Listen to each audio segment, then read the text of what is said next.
Assalamualaikum warahmatullahi wabarakatuh. Berjumpa lagi dengan saya Suryati DJ di program Pokkawa Kementerian Agama Kota Pangkal Pinang dalam acara Berkisah Santai Suat. Alhamdulillahirabbil alamin. Wassalatu wassalamu ala asrofil anbiya wal mursalin wa ala alihi wa sahbihi ajmain, amma ba'd. Tiada henti-hentinya dan tiada putus-putusnya kita memanjatkan puja dan puji kehadiran Allah Subhanahu wa taala karena atas limpahan rahmatnya pada kesempatan yang berbahagia ini dapat berjumpa lagi dengan kami sebagai host untuk acara Pokkawa ini. Di tengah-tengah kita ini sudah ada narasumber Bapak Yuliandi sebagai penyuluh agama PNS di Kecamatan Girimaya. Assalamualaikum Pak. Waalaikumsalam warahmatullahi wabarakatuh. Gimana kabarnya, sehat? Alhamdulillah. Alhamdulillah ya Pak. Ini ya Pak Ustadz Yuliandi ya, dalam acara Pokkawa ini Kementerian Agama Kota Pangkal Pinang ini kan mempunyai program nih. Nah, jadi kita ini santai-santai tapi mempunyai manfaat yang besar untuk masyarakat. Apalagi sebagai penyuluh agama Islam dapat menyampaikan tentang tupoksi manusia di muka bumi dan bagaimana sih cara menjalaninya. Nah, kita ketahui bahwa manusia sebagai makhluk Allah ini kan mempunyai dua tugas ya. Pertama sebagai Abdullah, hamba Allah di muka bumi ini untuk tunduk dan taat kepada perintah Allah, dan sebagai khalifah di muka bumi yang meliputi pelaksanaan kekhalifahan untuk dirinya sendiri. Nah, pemirsa yang budiman, bagaimana sih kita menjalani atau melaksanakan tugas kita sebagai khalifah di muka bumi ini? Kita saksikan dan kita dengarkan bersama-sama penjelasan dari Ustadz Yuliandi. Silakan Pak Ustadz. Baik, terima kasih Ibu Suryati. Bismillahirrahmanirrahim. Assalamualaikum warahmatullahi wabarakatuh. Waalaikumsalam warahmatullahi wabarakatuh. Alhamdulillah wa syukrulillah wa la hawla wa la quwata illa billah. Wassalatu wassalamu ala rasulillah Muhammadi wa ala alihi wa mawala amma ba'du. Para pemirsa yang budiman dimanapun Anda berada, program Pokkawa Berkisah Santai Suat Kementerian Agama Kota Pangkal Pinang yang dirahmati Allah. Alhamdulillah, puji syukur kita panjatkan kehadiran Allah. Pada kesempatan ini kita masih dapat bertatap muka, ya, berbincang-bincang ya, terkait dengan apa yang telah disampaikan oleh Ibu Suryati tadi tentang tugas pokok dan fungsi kita di muka bumi dan bagaimana kita menjalaninya. Para pemirsa program Pokkawa yang dirahmati Allah, sesungguhnya hakikat penciptaan manusia merupakan grand design atau rencana besar Allah di dalam mengisi kehidupan di permukaan bumi. Oleh karena itu, maka sudah selayak dan sepantasnya lah kita sebagai manusia, makhluk pilihan Allah, untuk mengetahui, memahami dan mengerti apa yang menjadi tugas pokok dan fungsi kita di muka bumi dan bagaimana kita menjalaninya, agar kita mempunyai target yang hendak kita capai selama kita hidup di muka bumi ini. Karena seperti kita ketahui bersama bahwa dunia ini bukanlah tempat tinggal, melainkan tempat kita berbekal. Wa tazawwadu fa inna khairaz zadi taqwa. Maka berbekallah, sebaik-baik bekal adalah takwa. Para pemirsa program Pokkawa Kementerian Agama Kota Pangkal Pinang yang dirahmati Allah, di dalam kitab suci Al-Quran, Allah Subhanahu wa Ta'ala dengan tegas menyatakan bahwa tugas pokok dan fungsi manusia di muka bumi ini hanya ada dua, yaitu sebagai mana yang tertuang dalam surah Az-Zariyat ayat 56 yang berbunyi, A'udzubillahi minasyaitonirrajim, wa ma khalaqtul jinna wal insa illa liya'budun.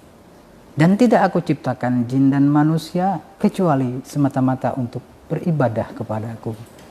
Sedangkan tugas yang kedua sebagaimana yang tercantum dalam surah Al-Baqarah ayat 30 yang berbunyi, A'udzubillahi minasyaitonirrajim, wa idh qala rabbuka lil malaikati inni ja'ilun fil ardi khalifah.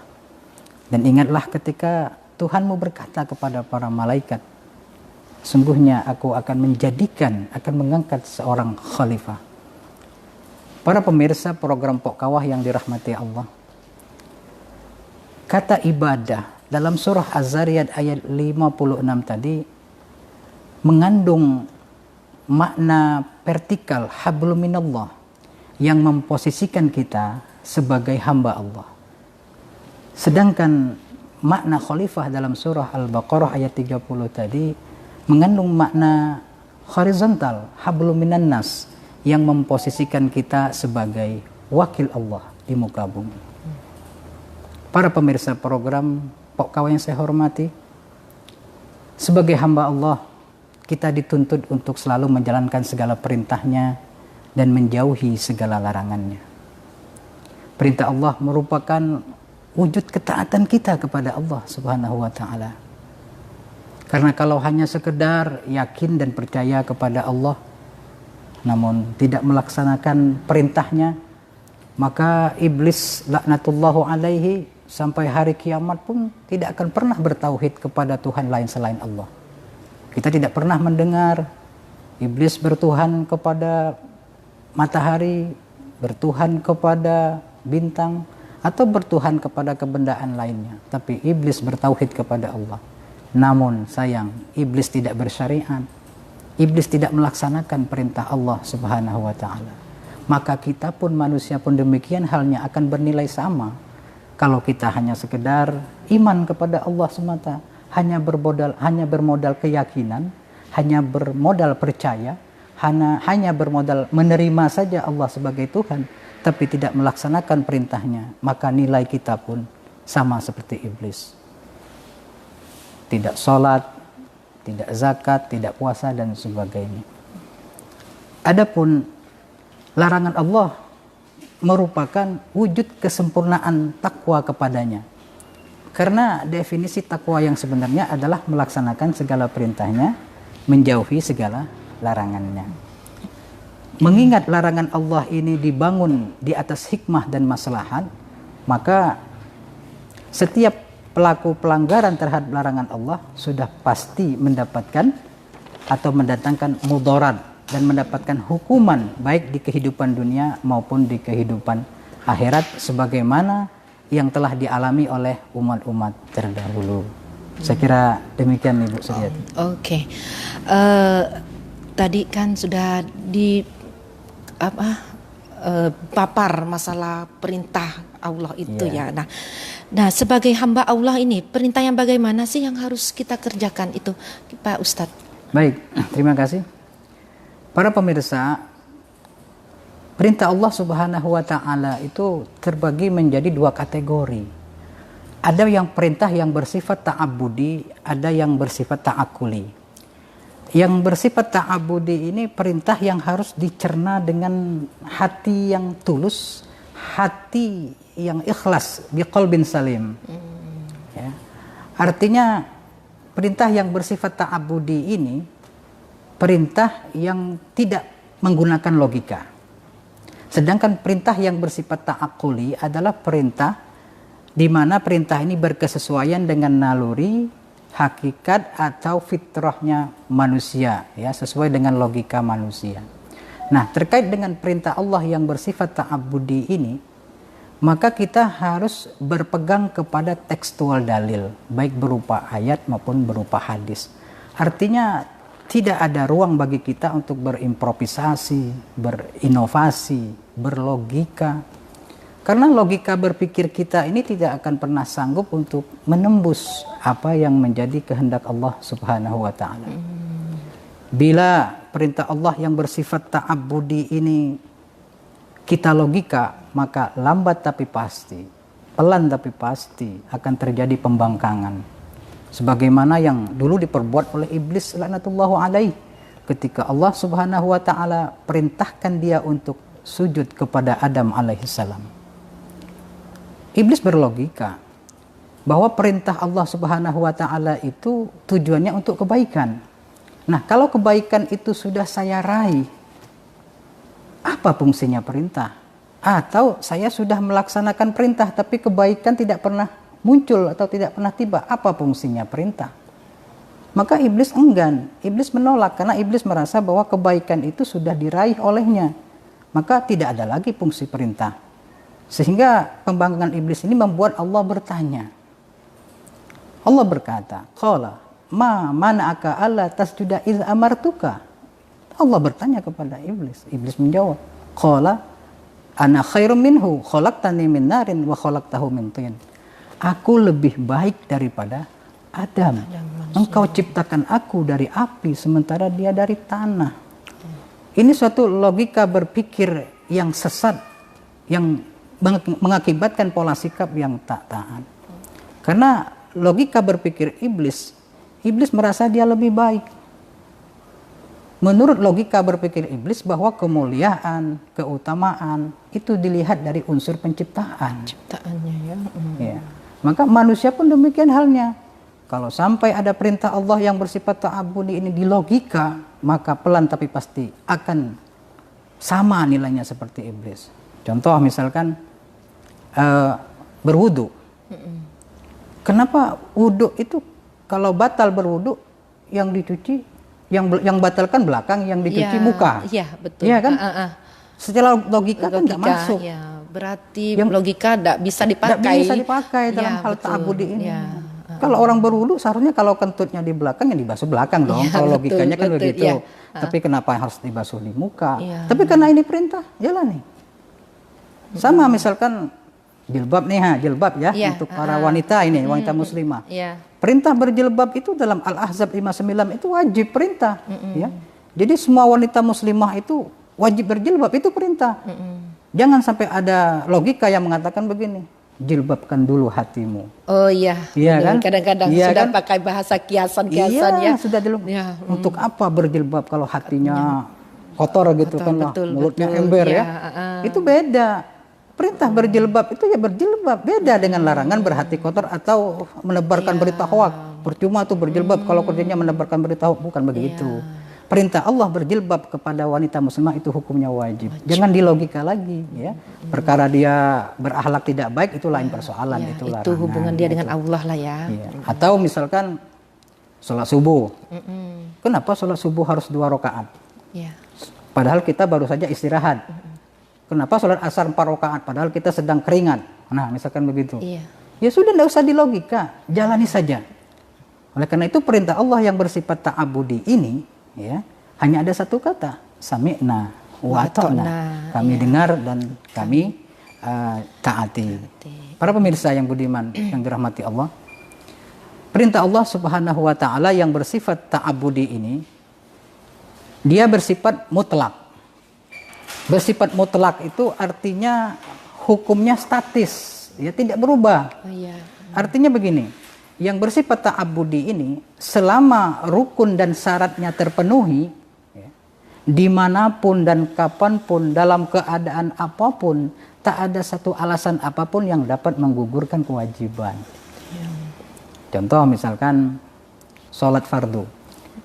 Sholat fardu itu dimanapun dan kapanpun selama rukun dan syarat masih terpenuhi, akal masih sehat, kemudian hayat masih dikandung badan, dalam keadaan perang, dalam keadaan musibah, dalam keadaan sakit, dalam keadaan musafir, ya tetap dikerjakan. Tidak ada istilah diskon, tidak ada istilah diskon, itu wajib dikerjakan. Namun Allah Subhanahu Wa Taala Maha Arif dan bijaksana. Karena kemampuan hambanya dalam melaksanakan perintahnya itu beragam dan berbeda, maka Allah Subhanahu wa taala berfirman, "Fattaqullaha mastata'tum." Bertakwalah kepada Allah sesuai kemampuan kita. Maka kita mengenal istilah rukhsah atau keringanan. Contoh, tidak bisa sholat secara berdiri.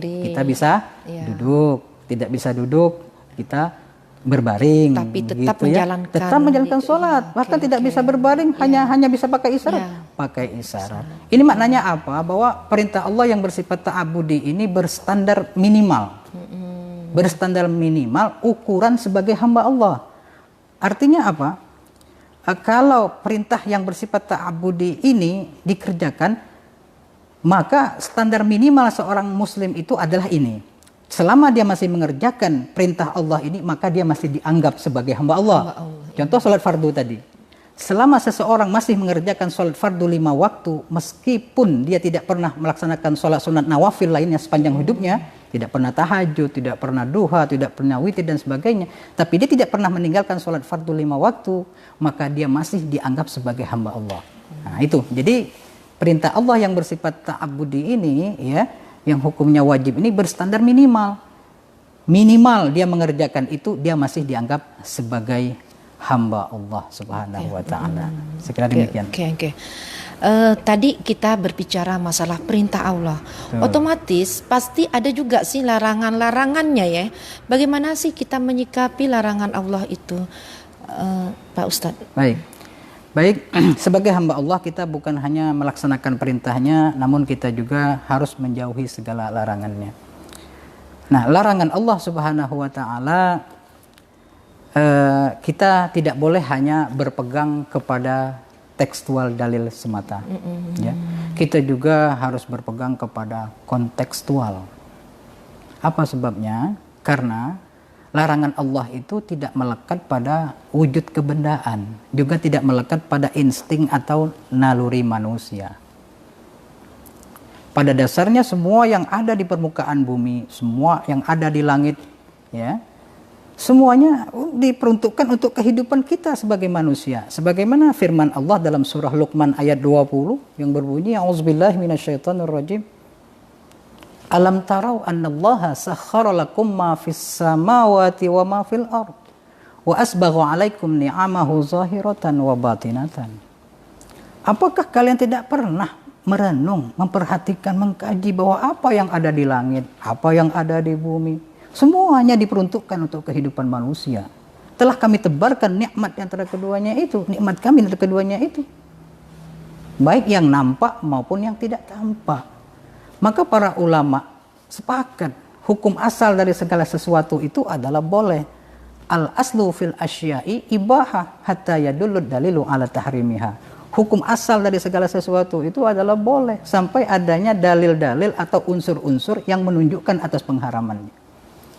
Adanya dalil yang menunjukkan atas pengharaman sesuatu sudah barang tentu ada yang melatar belakanginya, sudah pasti Bu Suryati ya. Ada yang melatar belakanginya. Di antaranya apa? Ya, di antaranya karena adanya mudarat yang ditimbulkan akibat daripada penyalahgunaan atau penyimpangan. Contoh misalkan narkoba atau nafza. Narkoba atau nafza ini kan anugerah yang datang dari Allah Subhanahu wa taala untuk kepentingan hidup manusia. Begitu kan? Iya. Nah, dalam hal ini untuk apa? Untuk kepentingan medis atau pengetahuan. Nah, begitu. Nah, menjadi terlarang kalau disalahgunakan untuk kebebasan, gitu. Insting manusia, begitu pula naruli manusia. Contoh rasa suka. Nah, rasa suka ini insting yang Allah tanamkan dalam setiap diri manusia. Tidak bisa kita ciptakan, tidak bisa juga kita musnahkan. Ini datang dari Allah. Misal, suka kepada hiburan, suka kepada keindahan, ya, suka kepada nyanyian. Itu insting datang dari manusia, tidak bisa kita larang. Kita ambil contoh nih. Ada orang gila. Ketika ada orang gila mendengarkan lagu dangdut, dia joget kan? Nah, jogetnya dia itu dari mana asalnya? Kalau dari akal dia nggak waras, benar, ya kan? Betul. Insting itu kan? Nah, insting dia sebagai manusia. Atau kita pernah lihat ada balita gitu ya, anak kecil ya, kita nggak pernah ngajar dia untuk berdansa ria kan? Betul. Tapi ketika mendengar lagu-lagu musik dia kok malah joget-joget juga kan? Refleks. Nah, gaya refleks itu siapa yang ajar coba? Kita nggak pernah ajarkan. Itu insting. Artinya apa? Bila mana terjadi pelarangan terhadap insting manusia, yang terjadi pelarangan itu akibat dari penyimpangannya. Oh iya, betul. Contoh misalkan suka kepada wanita gitu ya. Itu suka kepada wanita itu kan naluri ya. Tapi yang disukai istri orang misalkan. Menyimpang nggak itu? Menyimpang karena yang suka istri orang. Atau suka kepada seksualitas. Yang disukai sesama jenis. Kan menyimpang tuh. Iya kan? Atau katakanlah bangga dengan orang lain tapi tidak bangga dengan diri sendiri. Menyimpang juga. Atau bangga dengan bangsa lain. tapi tidak bangga dengan bangsa sendiri, juga suatu penyimpangan. Saya kira demikian Ibu Suryati. Oh iya betul. Oke Pak Ustadz, ini ya tadi kita sudah berbicara kita sebagai hamba Allah ini ya. Nah sebelumnya ada satu lagi Bu Suryati ya, terkait apa dengan itu? larangan Allah. Jadi kalau larangan Allah, kalau firman Allah atau perintah Allah itu sifatnya mutlak ya. Iya Nah, betul. tapi kalau larangan Allah ini bersifat dinamis. Nah, kalau perintah Allah tadi bersifat statis ya, mutlak ya, statis itu artinya stagnan ya, tempat. Tapi kalau larangan Allah ini bersifat dinamis ya, artinya relatif. Artinya apa? Larangan Allah ini situasi dan kondisi dapat menggugurkan hukum larangan. Oleh karena itu larangan Allah itu hukum kausalitas berlaku di dalamnya. Hukum jadi bisa juga gitu ya berarti ya. Iya, dia larangan Allah ini tidak bersifat mutlak, dia bersifatnya dinamis, relatif. Artinya situasi dan kondisi dapat menggugurkan hukum larangan. Nah, kalau contohnya gimana itu Pak? Ini, kurang paham juga ini ya. Artinya larangan Allah itu berlaku hukum kausalitas. Apa itu hukum kausalitas? Hukum kausalitas itu hukum sebab akibat. Ada kalanya larangan Allah itu menyebabkan terselesainya masalah, tapi ada kalanya larangan Allah itu menimbulkan ya, mendatangkan masalah. Nah, itulah hukum sebab akibat. Karena itu dalam kaidah usul fikih disebutkan bahwa al-hukmu yaduru ma'al illati wujudan wa adaman. Hukum itu berputar, ada tidaknya tergantung illah. Illah itu sebab akibat, tergantung illah yang menyertainya. Nah, begitu. Di saat larangan Allah menyebabkan terselesainya masalah, maka dihukumi mubah. Boleh. Boleh kayak gitu. Tapi di saat larangan Allah menyebabkan datangnya masalah, dihukumi haram. Nah, di saat larangan Allah dihukumi mubah, sudah barang tentu larangan Allah itu berkedudukan sebagai wasilah. Wasilah itu perantara. Tapi di saat larangan Allah dihukumi haram, maka larangan Allah itu berkedudukan sebagai ghayah atau tujuan utama. Nah, di saat larangan Allah berkedudukan sebagai wasilah, sudah barang tentu situasi tadi, situasi dan kondisi dalam keadaan gawat darurat. Ya kan? Nah, di saat dalam keadaan terpaksa ini, maka larangan Allah itu merupakan opsi terakhir dalam menyelesaikan masalah tadi. Karena itu diksi kata yang dipakai dari larangan Allah itu adalah naha yanha nihaya. Naha yanha nihaya.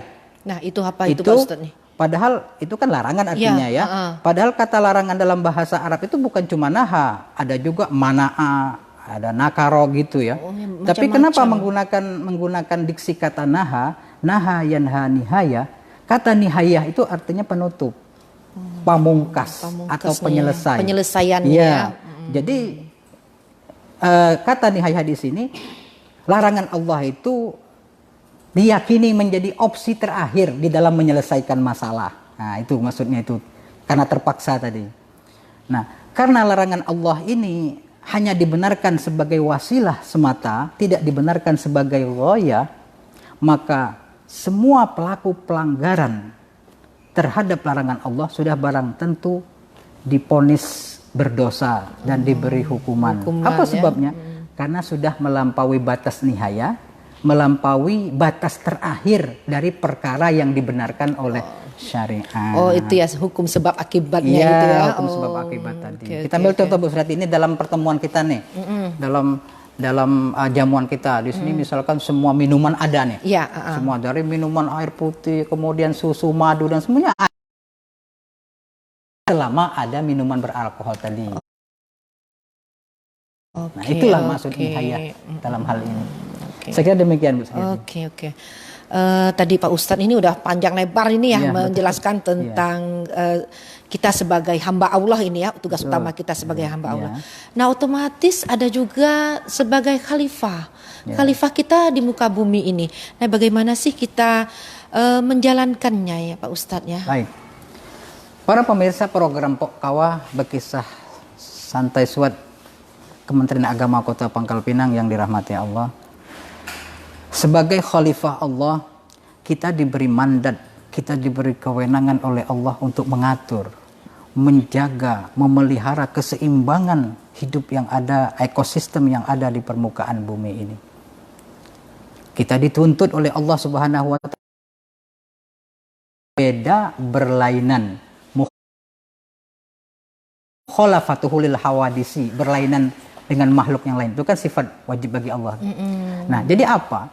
Jadi kita dituntut untuk melakukan perubahan, reformis. Jadi makna khalifah yang sebenarnya itu adalah reformis, melakukan inovasi, melakukan perubahan di segala bidang, termasuk bidang budaya.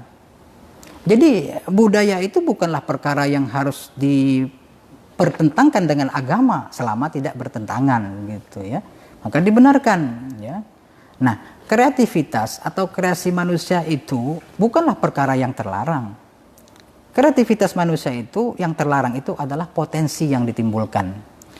Ya, kalau potensinya baik, kerjakan. Kalau potensinya tidak, maka tinggalkan. Oh, Ya. iya. Itu untuk diri sendiri ya, kita Ya, untuk diri khalifah. kita sendiri maupun untuk orang lain. Oh, Ya. ada imbasnya juga Ya, ya. ada imbasnya juga. Jadi kalau sebagai hamba Allah kita harus berpegang kepada hukum syariat.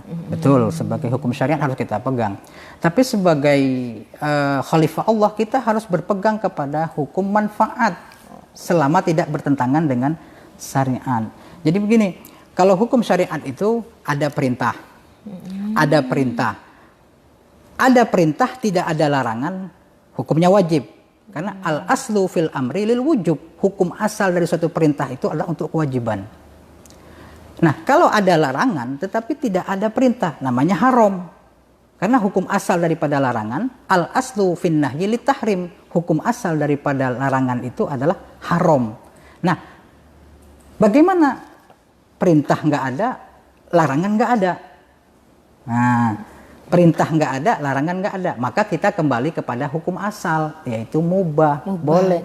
Atau dua-duanya ada, perintah ada, larangan nggak ada, perintah ada, larangan ada, kembali kepada hukum asal. Hukumnya mubah. Ini sebagai khalifah kita harus berpegang kepada hukum mubah. Nah, hukum mubah ini jangan dilihat dari benar salahnya, lihat dari potensi yang ditimbulkan. Kalau potensinya baik, berpahala. Kalau potensinya tidak baik, berdosa. Contoh misalkan dalam syariat, Rasulullah pernah bersabda, "Kuntu nahaitukum an ziyaratil kubri ala fazuruha." Dulu kata Nabi, saya pernah melarang kalian untuk ziarah kubur. Nah, sekarang ziarahilah atau kunjungilah. Ada di sana ada larangan, ada perintah. Berarti apa hukum ziarah kubur? Hukum ziarah kubur itu mubah, hukum asalnya. Berpahala kalau untuk mengingat kematian, berdosa kalau untuk meminta-minta. Nah, begitu. Oke. Nah, itu. Nah, bagaimana dengan tidak ada sama sekali, perintahnya nggak ada, larangannya nggak ada, ya. Mubah juga hukumnya. Oh, masuk mubah juga iya. ya berarti. Kalau ada perintah kan tadi, kalau ada perintah nggak ada larangan kan wajib. Ya, ada larangan nggak ada perintah berarti haram kan. Nah, ya. sekarang perintah nggak ada, larangan nggak ada. Nah, hukumnya mubah. Nah, hukum mubah lihat potensi yang ditimbulkan. Contoh begini hukum mubah itu. Dulu ada sahabat yang bertanya kepada Rasulullah. Sahabat yang lain itu makan daging biawak.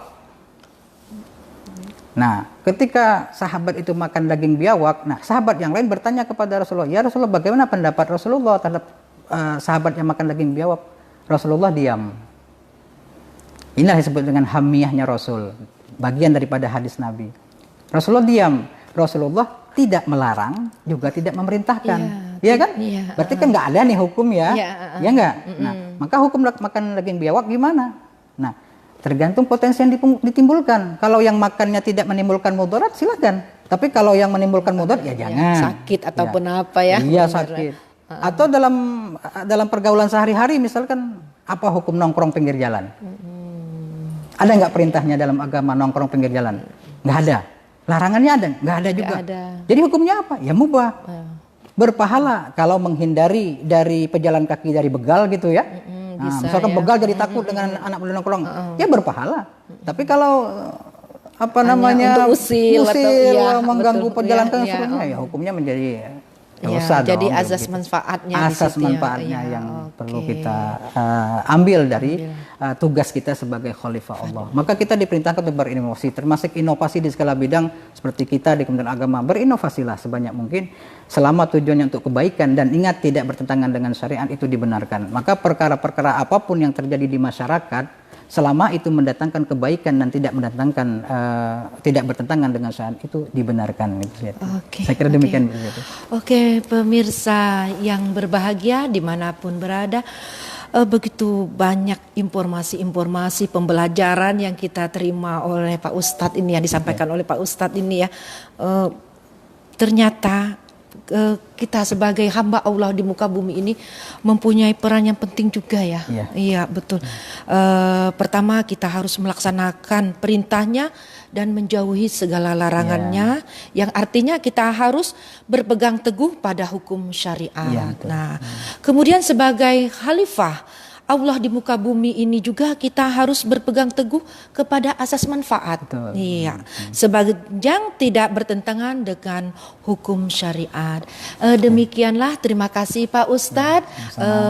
Pemirsa yang budiman, sebelum kita akhiri pertemuan kita pada siang menjelang sore hari ini, kami mohon untuk men-like, subscribe, ataupun komen kegiatan Pokkawa Kementerian Agama Kota Pangkal Pinang. Kami tutup dan undur diri. Billahi taufik wal hidayah. Wassalamualaikum warahmatullahi wabarakatuh. Terima kasih Pak Ustadz.